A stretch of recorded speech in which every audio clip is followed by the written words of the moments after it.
Hello అండి, ఈ రోజు మా ఇంట్లో పచ్చిమిర్చి చెట్టు చూపిస్తాను. ఎన్ని కాయలో చూసారా? ఇప్పుడు కాయలు కోసుకొని మనం పచ్చడి చేసుకుందాం. అంటే మరి పచ్చిమిరపకాయలతో పచ్చడి బాగుండదు కదా, బీరకాయ కూడా వేసి పచ్చడి చేసుకుందాం.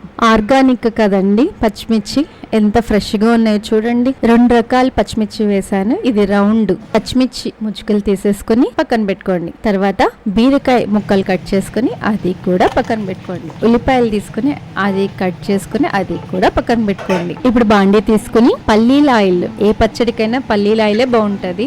2 స్పూన్లు ఆయిల్ వేసుకోవాలి. పచ్చిమిర్చి కోసుకున్నాం కదా, అవి కూడా వేసి, ఉల్లిపాయ ఒకటే అది కూడా వేసి, తర్వాత బీరకాయ ముక్కలు వేసుకోవాలి. కొత్తిమీర కొద్దిగా, పసుపు కొంచెం, ఒకసారి కలుపుకొని చింతపండు వేసుకోవాలి. పొట్టు తీసిన వెల్లుల్లిపాయలు కూడా వేసుకోవాలి. జీలకర్ర 1 స్పూన్, మూత పెట్టుకుని మగ్గించుకోవాలి. టమాటా ముక్కలు వేసుకోవాలి.